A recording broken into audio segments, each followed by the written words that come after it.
What kind of relationship do you have with your voice?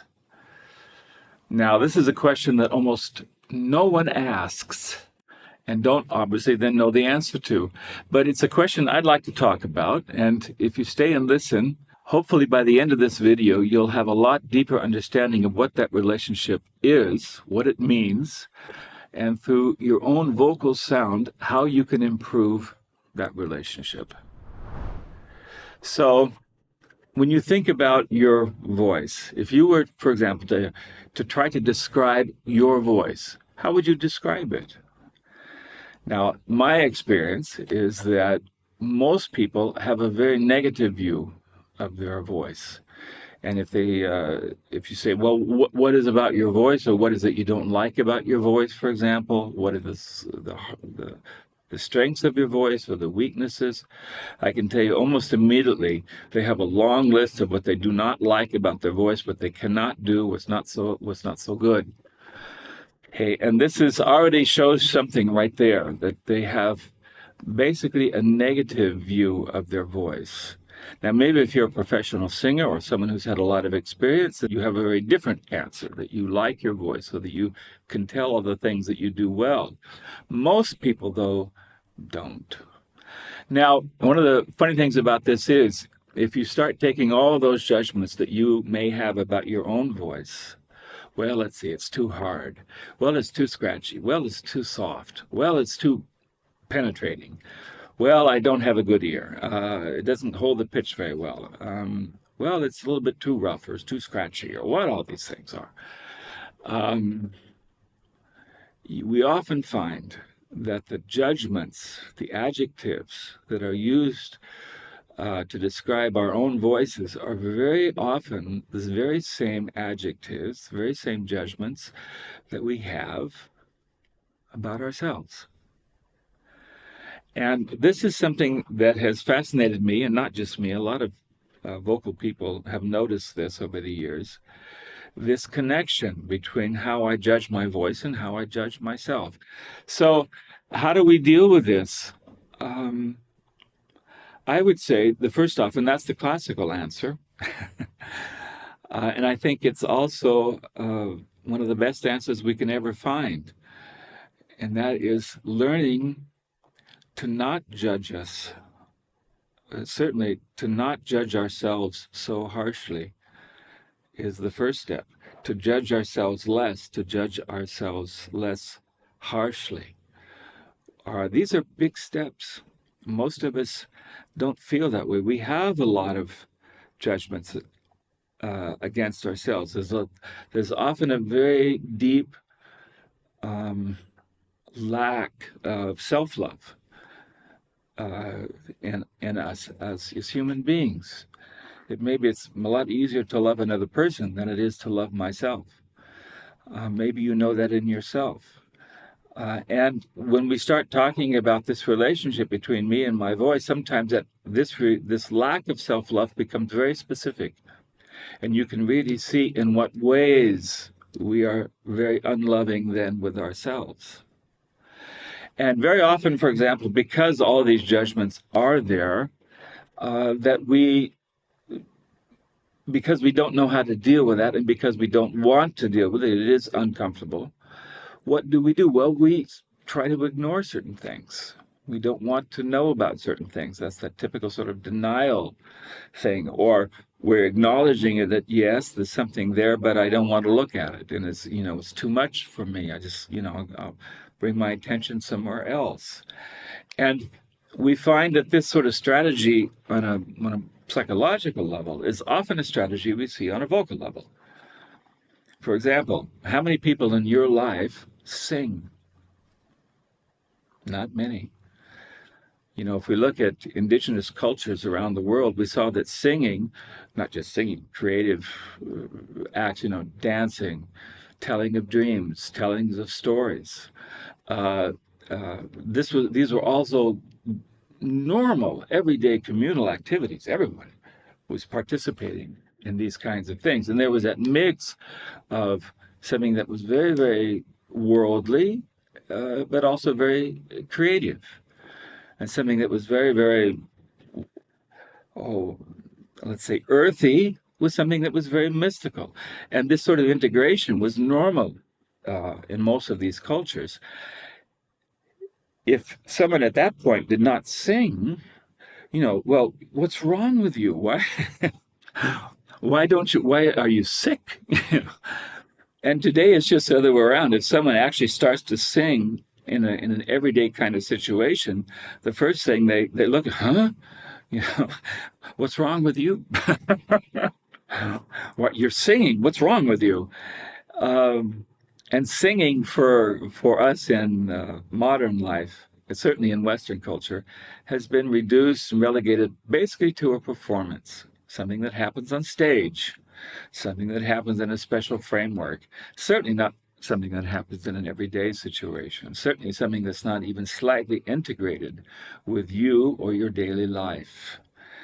Now, for some people, this is just something that, because it's so obvious that it is this way, and it has been this way since we have been children, that we just accept it, that this is somehow natural, that this is somehow normal. And I would say, no, this is not normal. It's not natural. And I would say on a level of our of society in general, it's a tragedy. It's a tragedy that singing, daily singing, has almost vanished from our culture. And that singing is something that only special people do in special occasions that you pay a lot of money for, a lot of money to consume. Singing is a product for most of us now, and something that we pay someone else to do for us rather than us doing it ourselves and experiencing ourselves, and experiencing the tremendous benefits, emotional, psychological, physical benefits of just singing with our own voice and regularly in our everyday lives. So this is one of the things that we want to talk about.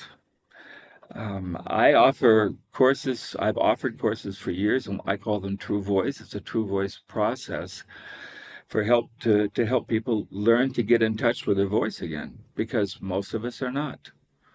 There's a huge disconnect that has happened in our society between the individual person and their own voice.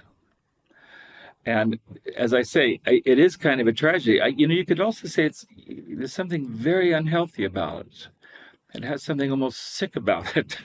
That's something that's so vital to our personal happiness, so helpful in our personal process, our own ability to be here, to be with our emotions, this absolute natural conduit, to our inner world, and then a way to express that inner world through our sound. That has been interrupted. And if people do it, they are shamed for it. They are criticized for it. They're laughed at for it. And it's very clear that the society has been telling us all the time, don't do that. Don't be that. And so one of my jobs has been, there's a lot of jobs that you have when you're working with people in vocal sound, but the very first job, and probably the most important, is you can sing, you have the right to sing, and all that happens to us through singing that's yours, that's your world, that's your realm, and it's your joy, and also, I would say, a piece, it's partly your responsibility to take those sometimes uncertain steps back into a world where you are at the center of it, and not an image that you're trying to fulfill, not a role that you're trying to play, but that you are at the center of your life with your own unique qualities. And your own unique qualities as a person have a one-to-one relationship with the unique qualities that you have in your voice. Okay. So exploring this relationship that you have with your voice is, like I say, parallel to the relationship you have with yourself. And one of the first steps we can take is to stop judging ourselves. Let's go back to this very important point. This takes many, many different forms, and this can get very, very specific, particularly with the vocal sound, but let's just talk about it generally here. Try to take the step of judging yourself less and less. Every day when all those weird thoughts come, all those unloving thoughts come, all those self-doubts come, we don't have to try to get rid of them maybe, but we also don't have to believe them. Okay? We don't have to maybe try to push them down, but we don't have to give them any special attention either. They're just thoughts. They're just there, and it's part of our conditioning. It's part of our autobiography. It's part of our experience as human beings. It's okay. But it's also okay to use a different orientation now to define yourself, to know who you are, and to realize that great potential that each of us has inside of us. So the best way to improve the relationship with your own self is the same with your voice. Stop judging it. Stop it. Be loving. Be loving with your unlovingness. Be kind to the part of you that's not very kind to yourself. Be soft with your own hardness. You don't have to change that hardness, but you don't have to suffer under it either. And you can take all of these aspects of your sound, and I would do that. I would recommend that to all of you. Take all of these aspects of your sound. You could write them down on a piece of paper, what you don't like about your voice. I can guarantee it's a longer list than you think. And take a look at it. And look at it through more loving eyes.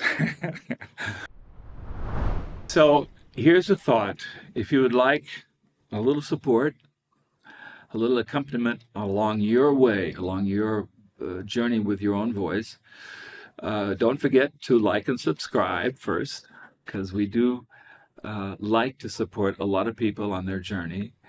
And what I would like you to do specifically, part of our this is like a little bit of homework, but you can do it for yourself to write out all those things, but also you could write them in the comments and share them with other people so that other people can see that they're not the only ones. They're not the only one that's going through this nonsense and this struggle to get over all of their own judgments and their own doubts and the way that they always keep themselves in that cage of silence, that the way that you do it and the way that someone else do it has something in common. And if we can put those in the comments, we can really see that we're not that different, and that the impulse to sing, the impulse to express, is one of the great gifts that we have as people. And the more that we can start to break out of our fear and start to share that with other people, then real and genuine healing takes place in us personally and collectively for us as a culture. So I look forward to hearing from you.